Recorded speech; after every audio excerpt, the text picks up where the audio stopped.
Tatooine is sparsely populated. If the trace was correct, I will find them quickly, Master. Move against the Jedi first. You will then have no difficulty in taking the Queen to Naboo to sign the treaty. Hey everybody, welcome to the new set. Slightly better than the old one, kind of. It's a step up. It's a step up. We'll keep moving up. We'll get some better lighting. We'll get some fucking Stick a poster over this stain right here. get a better backdrop. But for now, this should work. So this is NTMA Productions' new basement studio. So today we saw Insidious Chapter 3. Chapter 4. Chapter 4. The last key. The last key. Aiden, what is the plot of Insidious Chapter 4, the final key, or the last key? Well, here's what the plot is.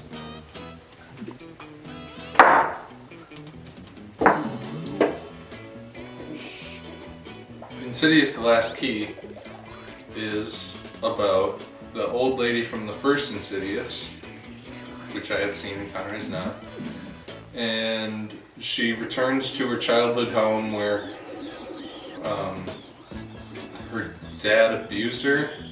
When she was a kid, she opened a door, a ghost door, and a ghost monster came out and almost killed her mom, but then her dad really killed her mom, and her dad also kept women chained up in the basement.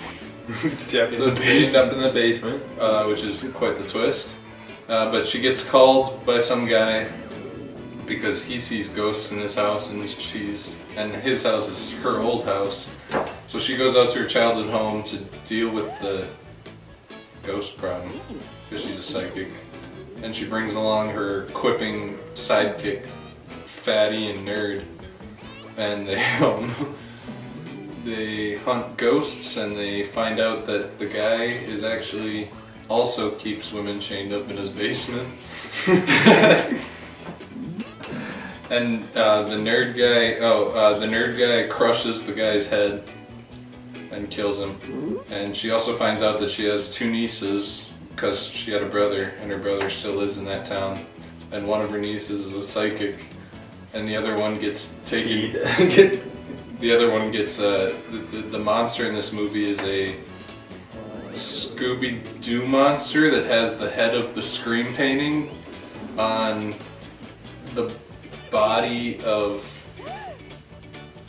Slender Man with key fingers.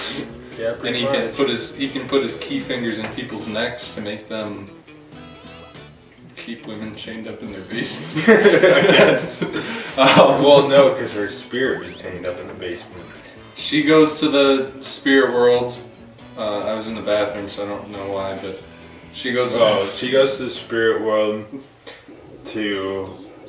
She gets attacked. She is opening these suitcases with people's heads because people have been chained up since the 50s. A series of people, and then she gets sucked into the spirit portal. I feel bad for you Ends up having to do going. the Proud Mary thing. This is gonna be the easiest plot ever. Anyway, then the psychic niece. Oh, the one girl gets put in a coma. The non-psychic girl gets put in a coma, and the psychic girl goes to the ghost world, and the old lady hits her dad with a cane, and then the girl throws her the rape whistle. Oh, the rape whistle! I forgot to mention rape whistle. her little brother had a rape whistle, and they specifically say at the start, if you blow this whistle anytime, her mom does. Her mom's a nice person. Her dad's a fucking asshole murderer guy. Holds the guys in the basement. She says, if you ever blow this whistle, I'll come running. And her little brother loses the rape whistle, but she finds it, and then somehow the rape whistle's in the ghost dimension, and when she blows it, her ghost mom shows up and kills the Scooby-Doo monster. And they all live happily ever after until the next movie when she dies. Also, Darth Maul appears for about 4 seconds at the end. He was the main villain of the first movie. So, Connor, what'd you think of Paranormal Activity: The Ghost Dimension? Insidious, the Keymaster, was a pretty boring movie. Basically, the entirety of this movie was just an old lady walking around her old house being like, wow. That was it. She says wow the whole time. She's walking around, wow. She's freaking out. She's like, wow, this is fucking crazy. Then ghosts start popping up. Nobody important. Actually, I don't think anybody in the present day dies except crazy house owner and spoiler alert. And that's it. And then the mom dies at some point or another, but it's just like they bring up plots. Like the guy has a woman in the basement. Woman in the basement survives, gets saved. And it's like nothing happens in this entire movie. Plus it was predictable. Every twist in this movie I called. She's like, if you ever need me, blow this whistle. And then she dies like 5 minutes later, and I'm like, she's gonna come back as a ghost person.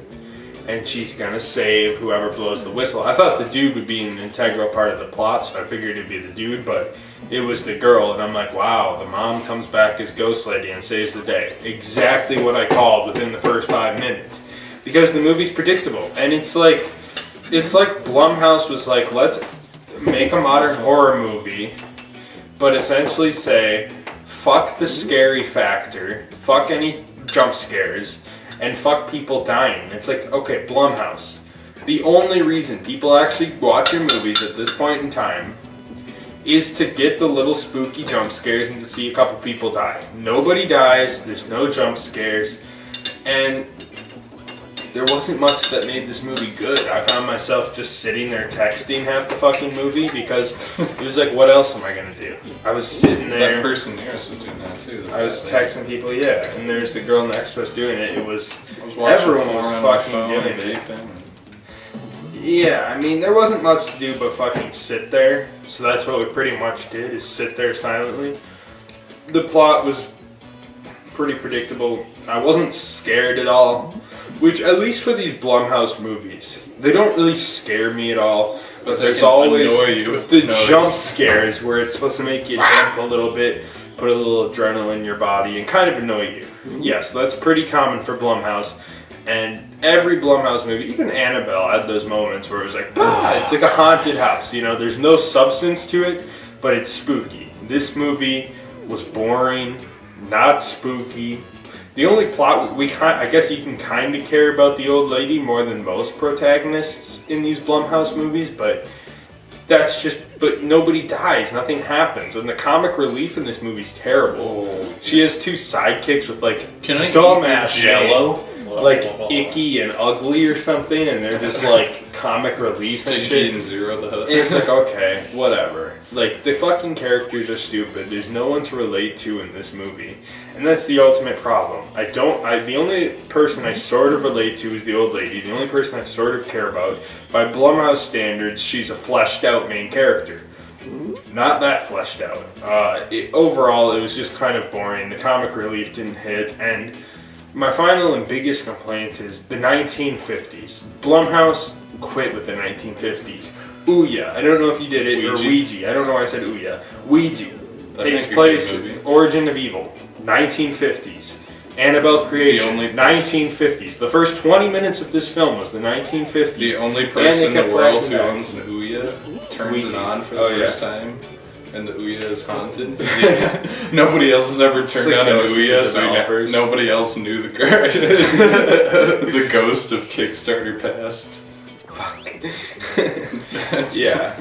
But like we said, all in all, the ultimate problem with this movie is that it just doesn't... It's not scary. It's a horror movie. It's not scary. It's annoying.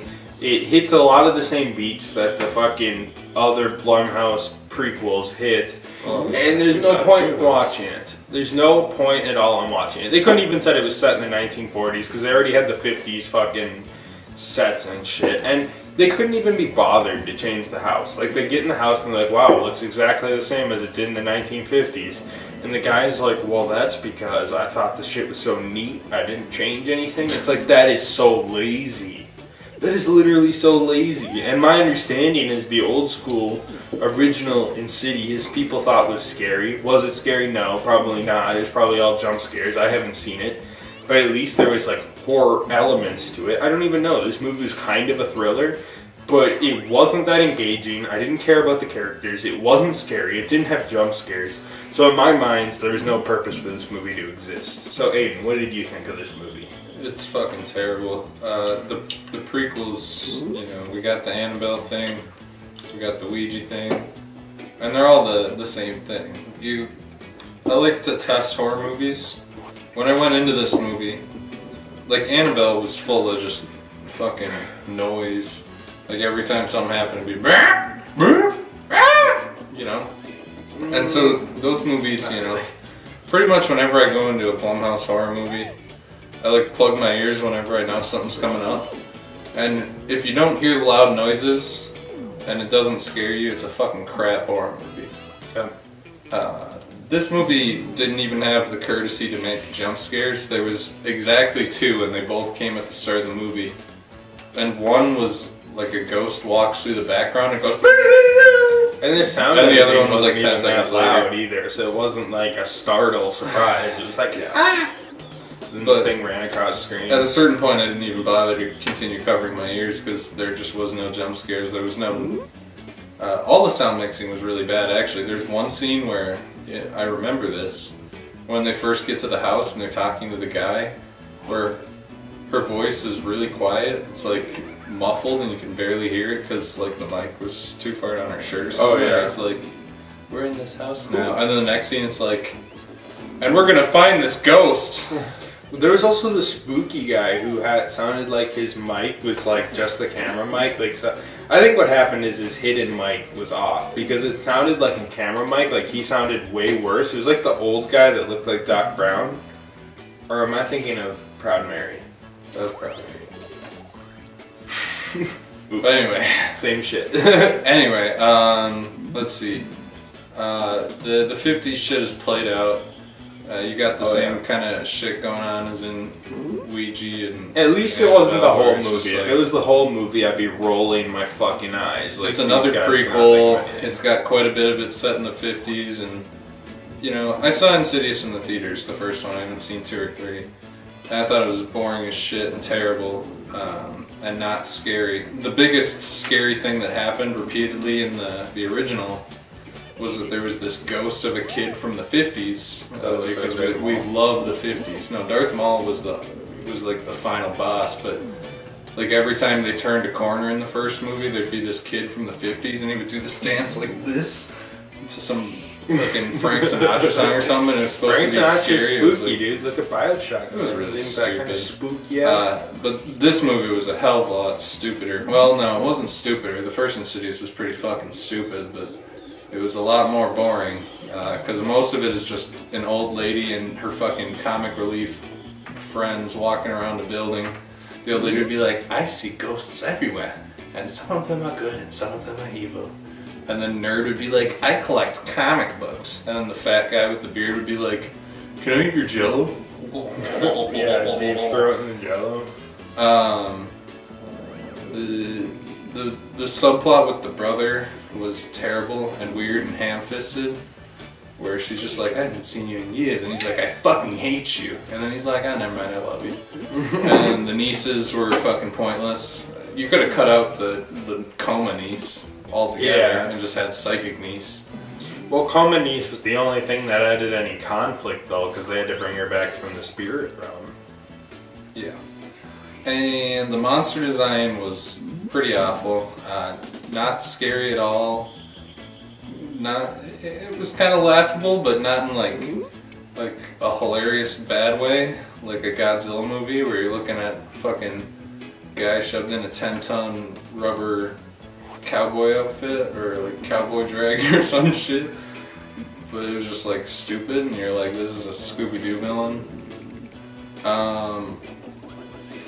And this movie ended exactly the same as Annabelle, Yes, where it it led did, right directly into into the the first first movie. movie, yeah. Literally, the last scene was like leading up to the first movie, and you're rolling your fucking eyes. Overall, it's pretty unmemorable. Boring is the word that comes to mind the most. Miserable. Really, I can't imagine anyone sitting through this and enjoying it, because there's so little that happens. Doesn't have the courtesy to do jump scares, not scary. Plot is crawling along at a snail's pace until the last 10 minutes when everything wraps up in a stupid rape whistle fight. And oh my god, speaking of that, when she's trying to reach for the rape whistle, there's like this horrible edit where they add like fake camera motion, and it has like fake motion blur on it. It's like looks fucking terrible. Just shake the camera for real, or don't shake the camera because it's fucking stupid. And yeah, that what would you recommend Insidious for? The Last Dimension Ghost Key. No, I wouldn't recommend Insidious 4. Insidious 4 is an incredibly boring movie. If you want to watch a good horror movie, I mean, even if you want to watch like a Blumhouse horror movie, watch one that actually has killing, actually has a point. I've seen a handful of Blumhouse movies, and every time, I almost never enjoy them. I don't really remember a Blumhouse movie I enjoy. I liked Lights Out. Yeah, but ultimately the problem with this Blumhouse movie was that it was like a Blumhouse movie, except take away the fucking scares, take away the killing, and what you have left is you're trying to create a story leaning on the basis of characters we barely care about, and nothing scary happens. Like, they are about as fleshed out as any other Blumhouse movie. Just nobody dies because they're like, oh, we can't kill off these comic relief people. We can't kill off. There's no stakes because I could tell they weren't going to die from the start. Like, I literally like 10 minutes in, I'm like, nobody's going to die. This is going to be just a boring ass horror movie where it nothing was happens. so predictable. And Connor, nothing 5 minutes fucking in said that happens. the ghost mom would happen when the rape whistle appeared.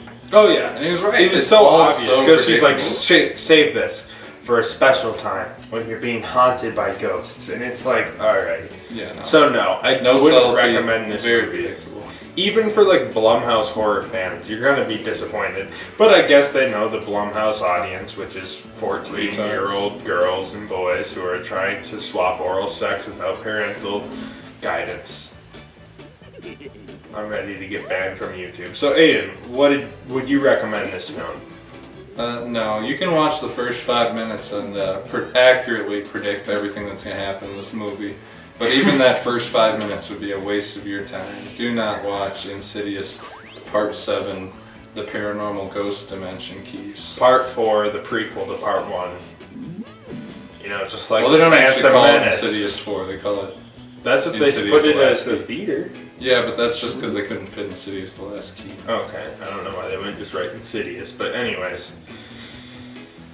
That's all for today, guys. If you want to enter our contest we began, subscribe. Once we hit 500 subscribers, the first person that comments on one of our videos, I Want Disaster Artist, will win the book, The Disaster Artist.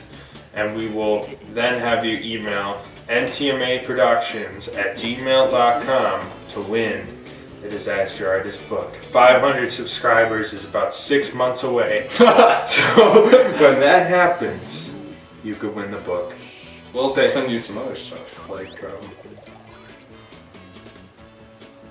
Oh, baby. We're not going to say the other shit. Maybe, I don't know. NTMA stickers. You can put on NTMA merch. A Put on plain your- white Hanes t-shirt that says NTMA Productions. written in Sharpie. Our merch. That'll be our fucking merch. Our 500 subscribers merch is a white Hanes t-shirt that says NTMA Productions on it. That's what you will receive by mail with your copy of the Disaster Artist book. It's a fantastic deal. So, What a deal. see ya. I don't know.